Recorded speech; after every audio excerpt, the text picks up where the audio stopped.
When you hear the word yoga, how many of you guys picture someone doing some gentle stretches or even some meditation?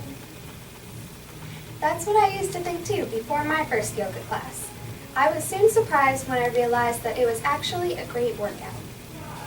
Today we're going to go over 3 different topics of yoga. The first is some different styles of yoga. The second is some elements that are present in yoga. And the third is some physical and mental benefits that yoga provides. It is first important to be able to distinguish between the different styles and understand the origins of some popular styles of yoga. 3 of the most popular styles of yoga include Ashtanga yoga, Yin yoga, and Vinyasa yoga. To start off, Ashtanga yoga was originated in Mysore, India. It is directly translated to mean 8-limbed, which is focused around the 8 spiritual practices that they practice in that style of yoga. It is based upon 6 sequences or poses that occur in the class. You hold them for quite some time and they are quite strenuous. One of the most distinctive things about Ashtanga yoga is that each class is based around these 6 sequences and they're all the same. So you know what flow you're going to go through when you enter that class. The second style of yoga is Yin yoga. It has been around since the beginning of practicing, but it hasn't become popular until the 1970s. It is more of a meditative yoga and focuses around muscle relaxation. You hold the poses for quite some time, which means that it also builds patience. It uses the force of gravity rather than the force of muscles to deepen your stretches also. The last style of yoga is Vinyasa or power yoga. It is linking movement and breath together. The purpose of this yoga is for internal cleansing or detox of the organs. It is sometimes performed in a hot room, which would be known as hot yoga. One of the most important things to know when you are practicing this type of yoga is that you must initiate your action with a breath. Although the many different styles of yoga do differ, they all incorporate many similar elements or materials. Some common materials that you might find in a yoga class include a mat, a block, and incense. Mats have not been used since the beginning of practicing.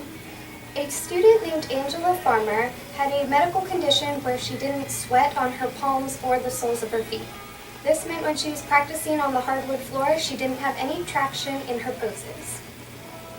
To overcome this, she found a carpet underlay and cut it to the size of about a yoga mat and began practicing on it to increase her traction.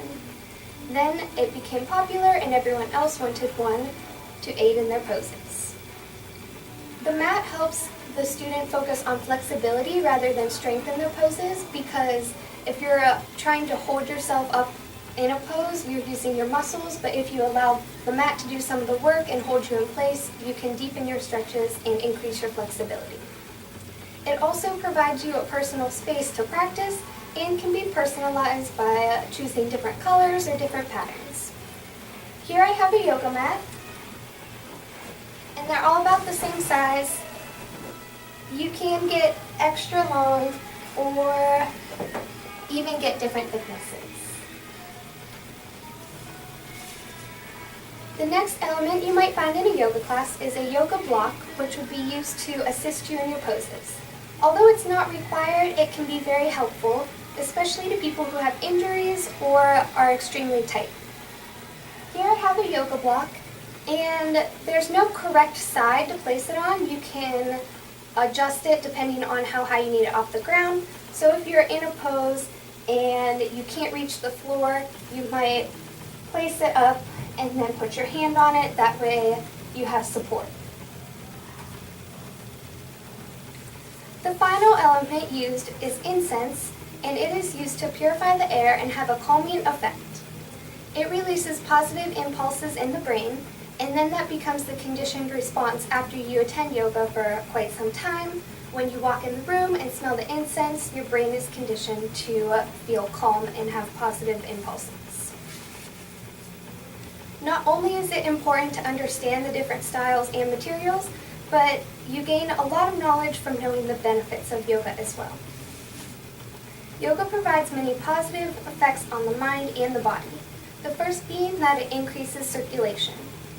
The coordination of movement and breath heats up your blood and therefore increases your circulation. This is beneficial to relieve joint pain as well as detox your internal organs. Yoga is also a stress reducer.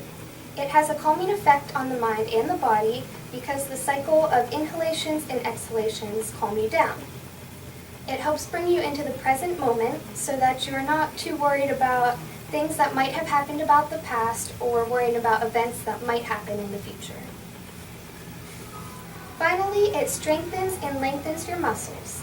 Yoga is known to aid in weight loss, help tone your muscles, and lastly, increase your flexibility. In conclusion, there is something everyone can gain from practicing yoga. Practicing yoga is something anyone can do and enjoy the benefits from. I hope you all feel better informed on yoga, including the different types of yoga, some items that are used in class, and the benefits that it provides. Finally, I hope that if you ever go to a yoga class, you are able to apply any of this information. Thank you.